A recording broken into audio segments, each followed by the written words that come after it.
Skinner! Yeah. 9-3 Connection! Ok, alors je m'appelle Kouchen, j'ai fait partie de NTM, aujourd'hui c'est un petit peu fini, on a mis ça à l'écart, on a fait nos derniers concerts en 2019. Et aujourd'hui je suis plutôt acteur et à mes temps perdus, et en fait mon vrai métier aujourd'hui c'est joueur de poker professionnel. Voilà. C'est que quand on a commencé à écrire avec Joystar, et en fait on a eu peut-être un peu de talent mais surtout beaucoup de chance. Et nos premières apparitions qu'on a fait à la radio, on n'avait pas encore fait de disque. C'est avéré qu'il y a beaucoup de gens qui ont suivi nos passages à la radio et qui nous ont mis en confiance en disant « ouais, ce que vous faites c'est super et tout ». Et puis on a commencé à faire des lives, les premiers concerts en fait.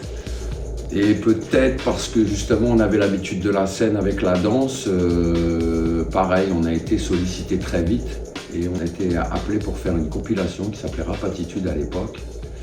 Où on a fait un seul titre sur cette compile, il y avait pas mal d'artistes. Et il se trouve qu'on n'est pas sorti vainqueur, on va dire, de cette compile, mais qu'on a été prisé assez vite par les maisons de disques. Donc c'est un parcours assez rapide en tous les cas dans l'ascension. Dès qu'on a commencé à faire de la musique, on a eu pas mal de gens qui nous ont soutenus et tout.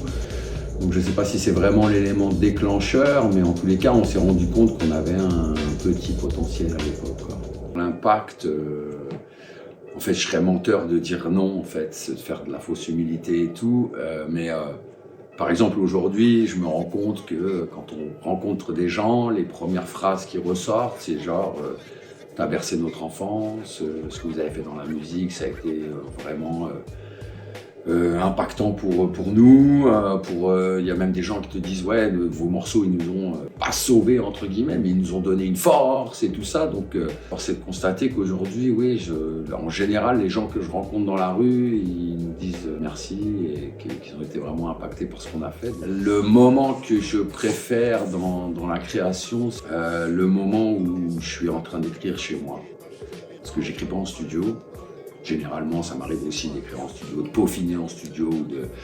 Mais c'est le moment où je pose mon petit ghetto blaster chez moi, en général vers minuit, quand il n'y a plus de bruit à la maison, et que tu commences à écrire. Et quand tu trouves des rimes, que forcément tu vas les poser sur le papier, que tu vas finalement les poser en studio, t'en es forcément content, et c'est le moment le plus jubilatoire, même plus que quand tu le réalises en studio. Évidemment, quand le morceau il est fini avec le mix et tout, ça augmente la chose.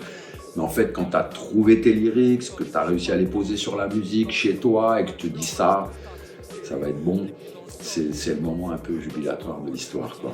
Ouais. L'émotion que je ressens quand je suis sur scène devant des gens. D'ailleurs, en fait, ça ne dépend pas du fait qu'ils soient des milliers ou des centaines ou des dizaines au départ. Une dizaine, c'est un petit peu petit, mais peut-être quand il y avait 100 ou 200 personnes dans la salle, l'émotion n'est pas très différente, quoi. Évidemment, dans nos derniers concerts, c'est beaucoup plus abouti ce qu'on fait. Donc, t'as la lumière derrière, le son est parfait, alors qu'on a commencé dans des conditions un peu, on faisait ça un peu avec des bâtons et des roues, quoi, tu vois, si tu veux, c'était pas très abouti. Mais la sensation est la même, quoi. C'est-à-dire que tu es porté par des gens. Enfin, chaque fois qu'on monte sur scène, tu as quand même des centaines de gens, voire des milliers, qui t'acclament et qui te portent, quoi. Donc la sensation réelle, c'est que tu te sens un peu décollé du sol, quoi.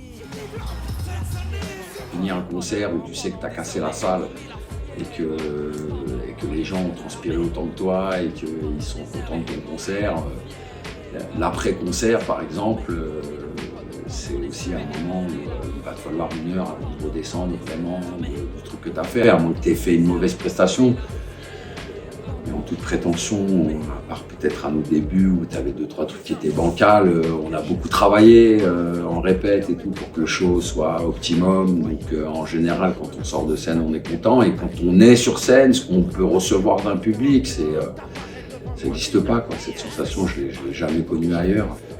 Aujourd'hui, j'écris plus, ce qui est assez bizarre parce que j'ai écrit pendant quasi 25 ans et j'ai toujours écrit, même quand j'avais pas de disque à faire ou je rentrais chez moi et globalement 5 jours sur 7, voire 6 jours sur 7, voire 7 jours sur 7, je me penche sur une feuille et quitte à ce qu'elle ressorte blanche à la fin ou alors raturée et finalement je la prends et je la jette.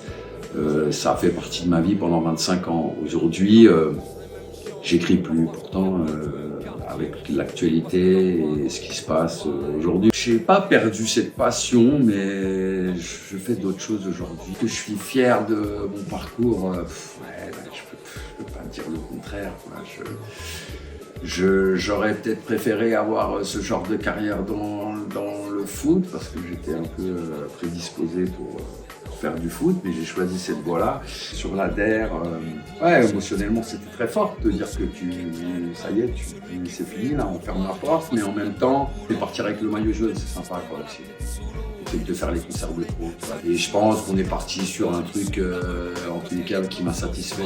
Voilà, où je retiens quand même à la fois beau et à la fois compliqué de se dire là maintenant il faut fermer la porte. Qu'est-ce que je pourrais dire à la nouvelle génération qui rappe ou à la nouvelle génération en général, c'est de vivre de ses passions, parce que là on parle de rappeur, donc si le mec il se lance dans le rap, c'est qu'il a une conviction derrière et que vivre son truc à fond et qu'il réfléchisse pas trop à se demander qu'est-ce que le public attend. Nous on savait pas ce que le public attendait, tu vois, donc on a fait ça vraiment avec notre feeling. Parfois aujourd'hui j'ai l'impression que les gens écrivent en fonction de ce que les gens attendent, quoi. Ce que je voudrais qu'on retienne, c'est qu'on a un peu enfoncé des portes pour les générations suivantes. On est bossé, on s'est jamais foutu de la gueule des gens quand ils sont venus en concert et tout ça. Il y a toujours eu du travail. Si tu regardes ce qu'on a fait au tout départ et jusqu'à où on a amené ETM, il y a eu beaucoup de taf, quoi. Et moi je suis plutôt fier de ça.